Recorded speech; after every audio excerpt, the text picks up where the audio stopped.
আসসালামু আলাইকুম ওয়া রাহমাতুল্লাহি ওয়া বারাকাতুহু। আজকে একটু ব্যতিক্রম ভাবে আলোচনা করব, যেহেতু সময় কম। খুতবা না দিয়ে ডাইরেক্ট কোরআনের তাফসিরে চলে যাব। আমার সঙ্গে আপনারা পড়েন, আউযু বিল্লাহি মিনাশ শাইতানির রাজিম।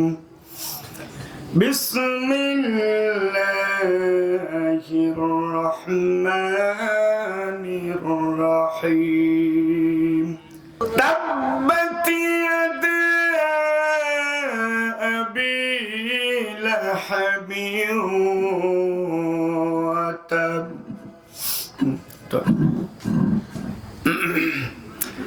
মা আগনা আনহু মালুহু ওয়া মা কাসাব সায়াসলা নারান যাতা লাহাবিন ওয়া ইমরাতুহু হাম্মালাতাল হাতাব في جيدها حبل من مسد.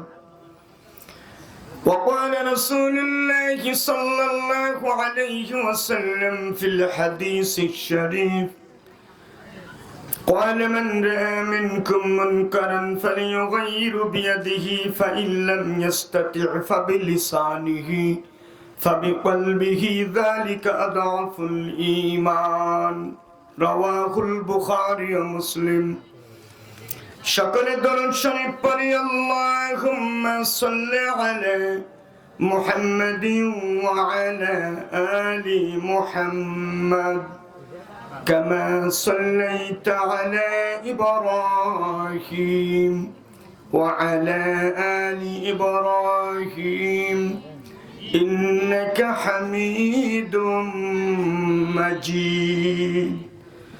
اللهم بارك على محمد وعلى آل محمد كما باركت على إبراهيم وعلى آل إبراهيم إنك حميد مجيد. জনাব সদর মহতি আজকের এই মাহফিলের সম্মানিত সভাপতি সাহেব, প্রধান অতিথি, বিশেষ অতিথিবৃন্দ, মাশায়েখ আযম, হযরত উলামায়ে কেরাম, দিনদার, ইমানদার, পরহেজগার ভাই ও বন্ধুরা, পর্দার আড়ালের সরলা ও বলা স্নেহময়ী মায়াময়ী মা ও বোনেরা, আমরা সকলেই ওই রব্বুল আলামিনের দরবারে লাখ কোটি শুকরিয়া আদায় করে নিচ্ছি যে রব্বুল আলামিন আমাদেরকে সুন্দর পরিবেশে বসার তৌফিক দিয়েছেন। এজন্য সকলেই সালাত ও শুকরিয়া আদায় করছি, আলহামদুলিল্লাহ। বন্ধুগণ, আজ যেভাবে যে পরিবেশে আপনারা এখানে মাহফিল করতেছেন, আগামী গত 16টি বছর এইভাবে রুট বন্ধ করে মাহফিল করার কোনো সুযোগ ছিল না, ঠিক না? আমাদের কণ্ঠকে বন্ধ করে দিতে চেয়েছিল ওরা। ওদের কণ্ঠ বাংলার জমিন থেকে চিরতরে বন্ধ হয়ে গেছে। আজকে যেই দেশের কোরআনের পাখি আল্লামা দেলোয়ার হোসেন সাইদি সাহেবকে যেদিন নির্মম ভাবে চক্রান্ত করে হত্যা করা হয়েছিল, সেদিন ঢাকা শহর তার মৃত্যুর সঙ্গে সঙ্গে ভূমিকম্প শুরু হয়ে গিয়েছিল। যেদিন জার্মানের পিসাবকে রক্তাক্ত করে ঘুষি মেরে দাঁত ফেলে দিয়েছিল, ওই আলেম ওলামাদের রক্ত যেদিন ঝরছিল, ওই দিন এই জমিন সাক্ষ্য দিয়েছিল এই জমিনে আর জালিমেরা বেশি দিন চলতে পারবে না, ঠিক কিনা জোরে কর। বন্ধুগণ, আমি সেই দিকে যাব না। আমরা আল কোরআনের সূরা লাহাব থেকে আপনাদের সামনে কিছু কথা পেশ করব। বন্ধুগণ,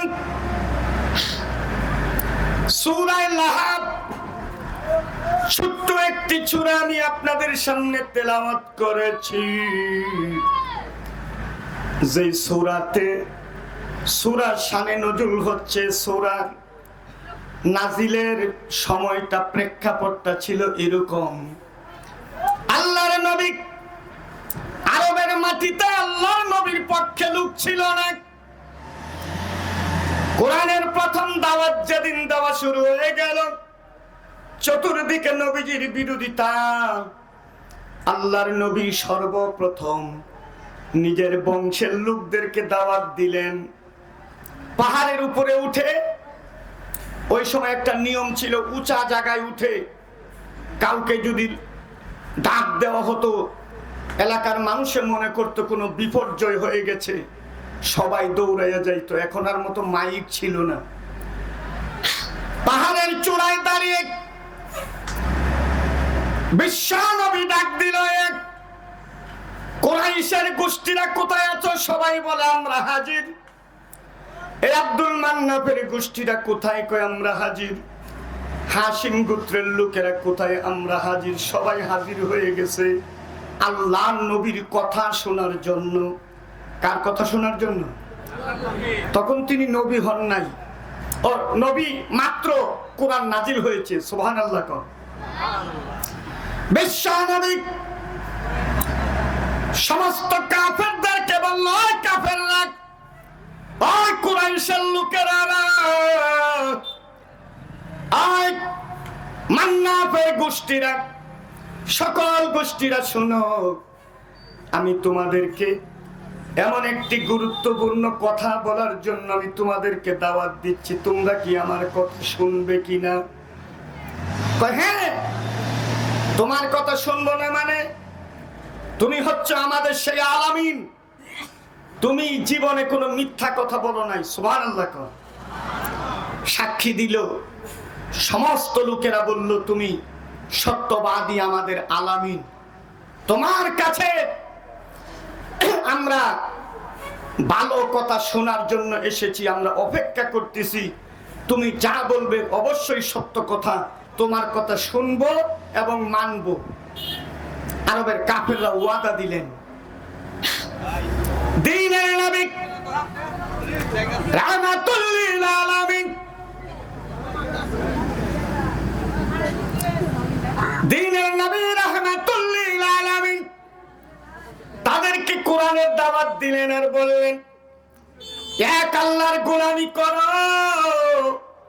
এই পৃথিবীতে আমাদের কোনো ক্ষমতা নাই, দেবদেবীর কোনো ক্ষমতা নাই, মূর্তির কোনো ক্ষমতা নাই। ক্ষমতা কার? আরো জোরে কোন? এই মূর্তি, এই দেবদেবীর পূজা করো, এরা তোমাদেরকে কিছু দিতে পারে না। এরা মাটির পাথরের তৈরি। এক আল্লাহর গোলামি যদি না করো, তোমরা জাহান্নামের বিশাল আগুনে নিক্ষিপ্ত হবে।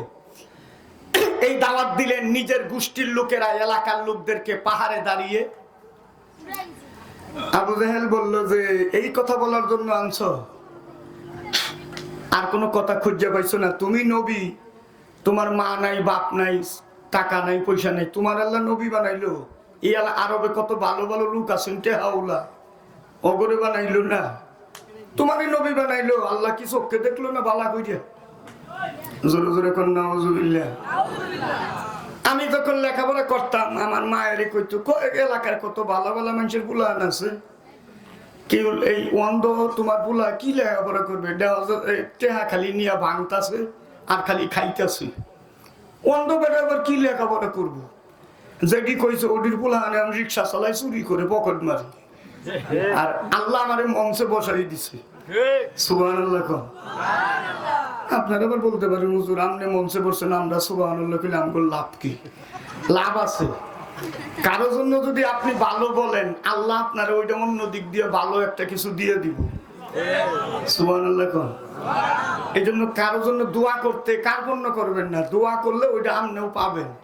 কিছু মানুষ আছে কই দোয়া কর মুখে, আমি আগে বাচ্চা লই পরে দোয়া করবো, আমার পোলাটা ল্যাংড়া লেগে বুঝে রয়েছে আর ওই বেটার পোলা চাকরি পাইছে, আমার কি লাভ? না, ওটা যদি আপনি খুশি হন আপনারা আল্লাহ দিয়ে দিব। আর কিছু লোক আছে কয় এই বেটার পোলা যে চাকরি পাইছে এই সিয়ারও ববার পাবো, 14 গোষ্ঠী কাম করে খাইতো, এই বেটা কি চাকরি করে তে চাকরি পাইছে ওটা কেউ ফিরাবার পাবো? ইন্টারভিউ দিয়া চাকরি পাইছে, ও কি হিংসা করে কোনো লাভ আছে? কয় এটা সিয়ারে বইলেও বেতন ঠিক মতো পাইতো না। হরে বেটা চাকরি পাইছে বেতন পাইতো না, তুই এটা হিংসা করলে লাভ আছে?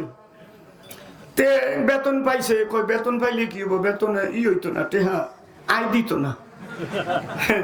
ওর মানে দুশ একটা ধরবই। তে আমার বাপে কয় তোরা তো কইছিলি আমার পোলা লেহাপড়া করে, কয় কি করছে লেহাপড়া করে? আওয়ামী লীগের নামে মামলা দিয়ে দিছে। আমগর পোলার নামে তো মামলা হয় না, তোমার পোলার নামে মামলা হইকে। এরকম কিছু লোক আছে সবসময় খারাপ, হ্যাঁ চিন্তা হইলো আসার আগে চিন্তা করে এর একটা খারাপ ফালাই লাগবো আর কি। তা আমার আবু জাহেল আসছিল, মনে করছে যে আলামিন এত সত্য কথা, কিন্তু এখন যখন আল্লাহর দ্বীনের দাওয়াত দিছে, কালেমার দাওয়াত দিছে, কোরআনের কথা বলছে, এখন কয় এতদিন তো ভালোই আছি, এখন দেখা যায় উল্টা পাল্টা। আবু তালেব নিজের চাচা দ্বীনের নবীর গায়ে পাথর নিক্ষেপ করলো। আল্লাহর নবী পাথরের আঘাতে মনটা একটু খারাপ হয়ে গেল। আল্লাহর কাছে বলে, আল্লাহ গো, আমি দ্বীনের দাওয়াত দিয়েছি, তোমার কোরআনের কথা বলার কারণে ওরা আমাকে আঘাত করেছে। নবীজির মন খারাপ দেখে আল্লাহ ডাক দিয়ে কই, নবী গো, আপনাকে আঘাত করেছে, আমি আল্লাহ সহ্য করতে পারলাম না। আমার আল্লাহ কোরআনের আয়াত নাজিল করে জানাই দিলেন, তাব্বাত ইয়াদা আবি লাহাবি ওয়া তাব। আবু হাবেব হাত ধ্বংস হবে, সে নিজেও ধ্বংস হয়ে যাবে। কে বলছেন? জোরে কোন। আল্লাহ অভিশাপ দিছে, রক্ষা পাওয়ার কোন উপায় আছে? যিনি অভিশাপ প্রয়োগ করবেন সে নিজেই অভিশাপ দিছে। যে বেটা সিয়ারটা বানাইছে হে যদি আমি বাইন গেলাম, হের কাছে বাঙ্গা সহজ না কঠিন, সেই বানাইছে। তা আল্লাহ বানাইছে আবুল হাবরে, হে আল্লাহ করে তোরে ধ্বংস করে দিব, তার বাঁচার কোনো উপায় আছে? তাফসীর ওইভাবে আজকে করা যাবে না, সময় কম, অনুবাদ সিস্টেম আপনাদের সামনে বলতেছি। আবুল হাব পাগল হয়ে গেল, আল্লাহ অভিশাপ দিছে, আমার উপায় কি? ঘরের ভিতরে যাই মিটিং করে কয়, মুহাম্মদ আমরা মানি না ঠিক আছে, কিন্তু মুহাম্মদ যে নবী এটা সত্য। সুবহানাল্লাহ। 2 দিন পরে কইেন নাকি?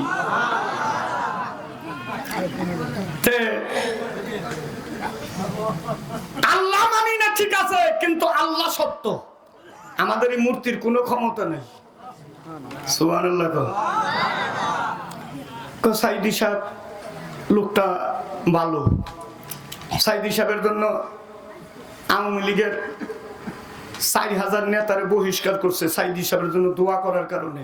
ওরাও জানতো সাইদি সাহেবের মতো ভালো মানুষ আর বাংলার জমিনে নাই, ঠিক না? ওরা তো ওই আবু জাহেলের গোষ্ঠী, ওরা যে দাঁড়ায় চলতো ওই গোষ্ঠীরা তো একই দাঁড়ায় চলবে, ঠিক কিনা? একবার রাজ দরবারে যাই দেখে রাজার পুল্লা জুতা আতায়। মহারাজ জুতা আতাই কে? কয় হে বেটা জুতা আতাই এবার কি? বাচ্চা মানুষ বহুত কিছু করবো না, আমি রহস্য আছে, এই পোলাটা আপনার না কোনো মসজিদ হইতে পারে। কি কস?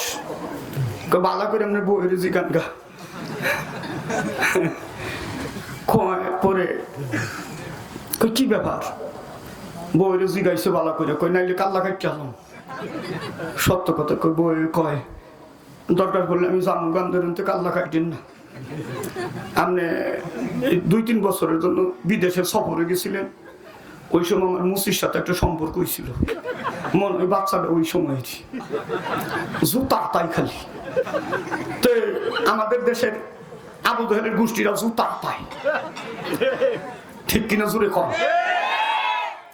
গোষ্ঠী গোষ্ঠী টানে, রক্ত রক্ত টানে। এই শেখ হাসিনা আওয়ামী লীগের কাউয়া কাদেররা আবু জাহেলের রক্ত টেনেছে, এই জন্য আলেমদেরকে নির্যাতন করেছে, ঠিক কিনা জুড়ে কম। বন্ধুগণ, আমার নামে দিছে মাদকের মামলা। আমি নারায়ণগঞ্জ থেকে মাহফিল করে আসি, আমার গাড়ির থেকে মাদকের ফেন্সিডিলের বোতল বাই করতেছে খস খস করে। জানোয়ারের বাচ্চা, ফেন্সিডিলের বোতল বাই করস। এখন এই ফেন্সিডিলের বোতল দিয়ে তোদের রিমান্ডে নিয়ে পিটাইতেছে। রিমান্ডে না পিটাইলে জনগণের লাইফটা একবারে গুড়া চাগাই আছে, ঠিক না? 4 জন বিচারপতি ছিল, 4 জন। আল্লামা দেলোয়ার হোসেন সাঈদী রহমাহুল্লাহ, শহীদ কোরআনের পাখি। বাংলার জমিনে এই পাখি আর হবে না। 4 জন বিচারপতি, একজনে খালাস দিয়েছে, আরেকজনে যাবজ্জীবন দিয়েছে, আরেকজন কিছুই দেয় নাই। আর বিচারপতি এই কুলাঙ্গার, এই জানোয়ারের নাম আমি বলবো না, গুড়া চাগান্না, এমনি চিনবেন আপনারা। এই জানোয়ার তাকে ফাঁসির রায় দিয়েছিল। আল্লামা সাঈদী বলছিল, বিচারপতি সাহেব আমার একটু কথা আছে। কি কথা? এই রায় শেষ রায় নয়, আরেকটা বিচার আছে। তখন বলছে, আপনার ওই বিচারপতি কিভাবে বিচার করে আমরা দেখব? আজকে দেখছে, একবার গুটা সেগাই ছেড়ে দিছে, ঠিক না? এই জমিন আল্লাহর কোরআনের জন্য প্রস্তুত হচ্ছে। কষ্ট লাগতেছে আপনাদের? আমি এই এলাকায় ওয়াজ করি, 2 ঘন্টার নিচে কোনোদিন ওয়াজ করি নাই। আজকে আমার সময় দিছে মাত্র 45 মিনিট। 2 ঘন্টায় চলবো ওয়াজ তো শুরুই করবার পাবো না, শেষ যে কেমনে করবো আল্লাহ জানে। আচ্ছা, বসেন দেখি কি করা যায়। এটা তো আমার এলাকা, এই এলাকায় আমি বারবার এসেছি। আল্লামা সাঈদীর পুরা ঘটনাটা একটু বলি আপনাদের সামনে। তাকে যে হত্যা করা হইল, আপনারা অনেক কিছু জানেন না। কাশিমপুর জেলখানার কারাগারের ভিতরের একটা লোক আমাকে বলেছে, হঠাৎ করে পুলিশ লীগের কিছু লোক আইসা বলতেছে, আপনি অসুস্থ, হাসপাতালে যাইতে হবে। বলে কি আমি অসুস্থ? মানে আমি অসুস্থ? আমি জানি না, তোমরা জানো? কয় হ্যাঁ আপনি অসুস্থ। আল্লামা বললেন, আমি অসুস্থ, কত ব্যথায় কাতরাইছি, তোমরা হাসপাতালে নাও না, আজকে আমি সুস্থ। আমাকে হাসপাতালের কথা বলতেছো, কারণ কি? বলে সেটা জানি না, আমাদেরকে পাঠানো হয়েছে, আপনি অসুস্থ। আল্লামা সাঈদী রাহমাহুল্লাহ বললেন যে যদি আমাকে হাসপাতালে যেতেই হয়, তাহলে আমি, আমার পরিবারের লোক আমার সাথে থাকবে। বললো যে না, তা হবে না। তারপরে বললো যে আমার প্রাইভেট ডাক্তার আমার সাথে থাকবে। কয় না, তাও হবে না। হার্ট অ্যাটাকের কথা বলে তাকে ফ্রিজি হাসপাতালে নিয়ে যাওয়া হলো। আপনারা দেখেছেন, কোরআনের পাখি জাতিকে হাসি মুখে শেষ সালাম দিয়ে হাসপাতালে ঢুকেছে। একটা হার্ট অ্যাটাকের রোগী কোনোদিন সালাম দিতে পারে না। হার্ট অ্যাটাকের রোগী কথা বলারই কোনো ক্ষমতা থাকবে না। আল্লামা সাঈদীকে পরিকল্পনা করে শহীদ করার জন্য সেখানে ঢুকানো হয়েছিল, ঠিক কিনা? পরের দিন দুপুর বেলা সকল লোকদেরকে তার রুম থেকে বের করে দেওয়া হলো। বললো আপনারা বাহিরে যান, তার সঙ্গে আমাদের কিছু কাজ আছে। একটা মহিলা নার্স দরজার আড়ালে দাঁড়িয়ে বলল, আমি দেখি আল্লাহর সঙ্গে কি ব্যবহার করা হয়। যারা ইউটিউব চালান তারা দেখেছেন দুপুর সময় ওই মহিলা চুপ করে একটা ছবি পাঠাইছিল জেলখানার ভিতর থেকে, তিনি বসে আছে তার বিছানায়। আল্লাহ আমাকে বিছানায় শুয়াইয়া তার জামাটা উঠাইয়া নাভির মধ্যে একটা ইঞ্জেকশন দিয়েছিল। আল্লাহু আকবার বলে একটা দলে দিয়ে আল্লাহ দুনিয়া থেকে বিদায় হয়ে গিয়েছিল। বন্ধুগণ, পরিবারের লোকদের কেউ দেখা করতে দেওয়া হয় নাই। ঢাকা শহর মৃত্যুর সাথে সাথে ভূমিকম্প শুরু হয়ে গেল। ঢাকার মাটি কম্পনের মাধ্যমে চিৎকার করে জাতিকে জানিয়ে দিল, বাংলার মানুষ তোমরা আল্লামার মৃত্যুকে তোমরা সহ্য করতে পারলেও আমি ঢাকার মাটি সহ্য করতে পারলাম না। আল্লাহর কাছে প্রতিবাদ জানাইলাম। আর আল্লামা সাইদিকে যারা শহীদ করেছে এই মাটি থেকে তাদেরকে বিদায় নিতে হবে। 1 বছর পার হয় নাই, 1 বছরের মধ্যে জালিমেরা কুকুরের মতো পিটাতে পিটাতে বাংলার জমিন থেকে বিদায় করা হয়েছে। ঠিক কিনা জুড়ে কর। বন্ধুগণ,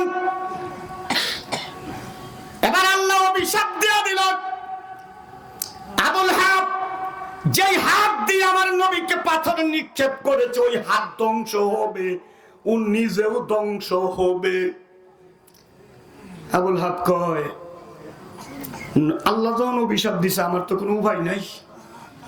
আচ্ছা, 2 ছেলেরে ডাক দিল। নবীজির 2টা মেয়েকে বিয়ে দিছিল আবুল হাবের 2 ছেলের কাছে।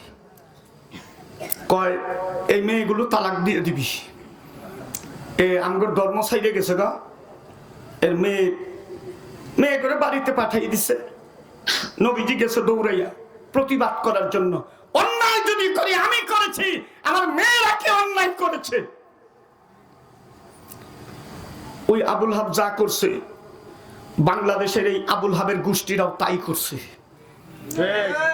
বাবারে না পাইয়া ছেলেরে দইটা নিয়ে যায় রিমান্ডে নিয়ে নির্যাতন করেছে। আমার মেয়ে মেডিকেলে চান্স হয়েছিল, বাতিল করে দিয়েছে। আমি বাংলাদেশে 116 আলেমের তালিকায় নাম থাকার কারণে আমার মেয়ে কত কষ্ট করে, আমার কত কষ্ট হয়েছে।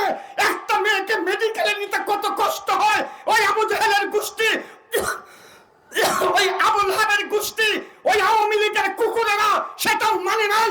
আমি বাংলাদেশে ট্যাক্স দেই, আমি বাংলাদেশে ভ্যাট দেই, আমি বাংলাদেশের সরকারের সমস্ত আইন মেনে চলি, আমাকে মানা হয় নাই। আমার মেয়েকে বাতিল করে দিয়েছে, আমার কলিজায় আঘাত করা হয়েছে। এরকম হাজার হাজার মানুষের কলিজায় আঘাত করেছে। ঠিক কিনা জুড়ে কর।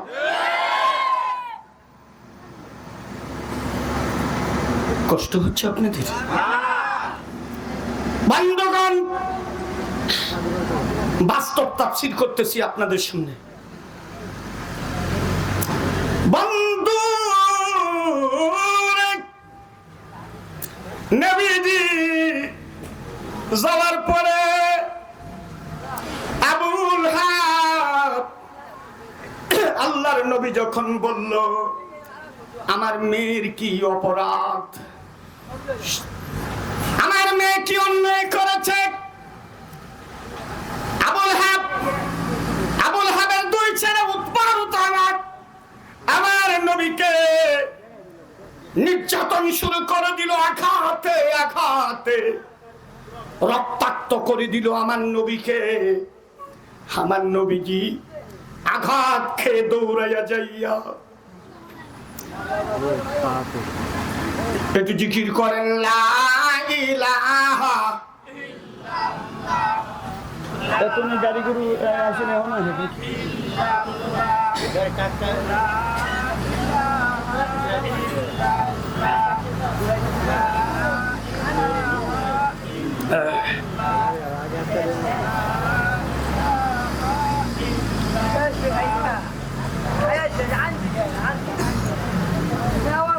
লা ইলাহা ইল্লাল্লাহু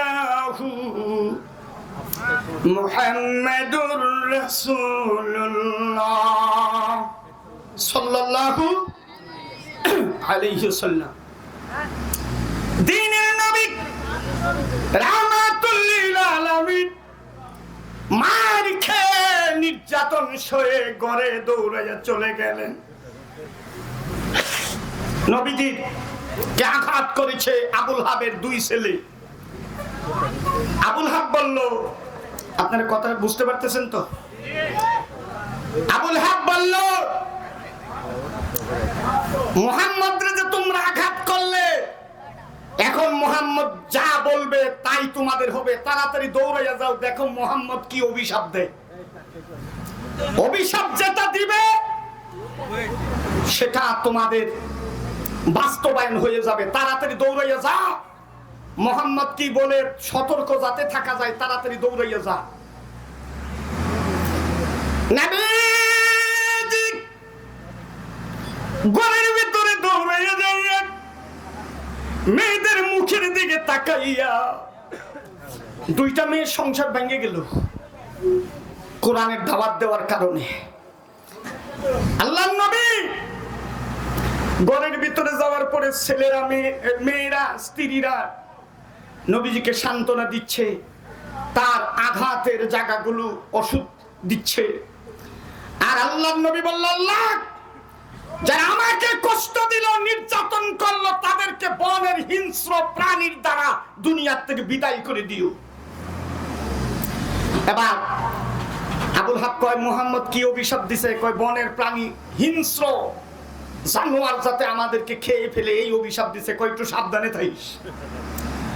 মুহাম্মদ যেহেতু বলছে তাহলে অভিশাপ লাগিয়ে যাবে, তবে যতদিন একটু বাঁচা যায়, সাবধানে থাকা যায়, এতদিন একটু সাবধানে থাকিস, বনের আশেপাশে জঙ্গলার আশেপাশে যাবি না। যেহেতু মুহাম্মদ সাল্লাল্লাহু আলাইহি ওয়াসাল্লাম বলছে, এটা অবশ্যই লেগে যাবে। বন্ধু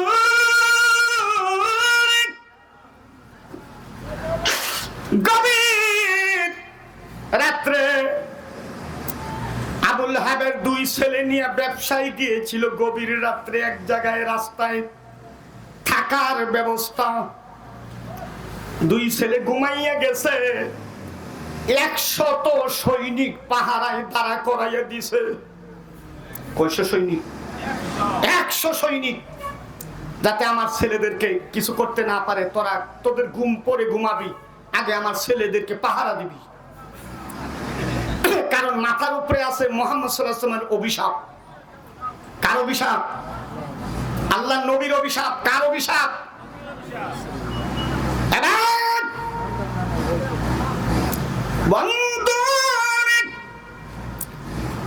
গভীর রাত্রে ঘুমাইয়া গেছে, বনের ভিতর থেকে হঠাৎ করে বাঘের গর্জনের আওয়াজ আবু তালেবের কানে চইলা যায়। লাফ মাইরে উঠা পড়ে কই, তাড়াতাড়ি ফিরা, বাঘের গর্জন। এক সৈনিক, তোরা কি করস? কয়, স্যার আমরা তো কিছুই দেখি না। কি কই? কিছু তো নাই। আবার ঘুমাইয়ে গেছে। আবার কতক্ষণ পরে বাঘের গর্জন, আবার গর্জন দেওয়ার সাথে সাথে আবার লাফ মাইরে উঠছে। কই কই কোথায়? কিছুই তো দেখি না। তৃতীয়বার বাঘে কোনো গর্জন দেয় নাই। বনের ভিতর থেকে দুইটা প্রাণী আইসা আবুল হাবের দুইটা ছেলের গালের মধ্যে কামড় দিয়ে নিয়ে চইলা যায়।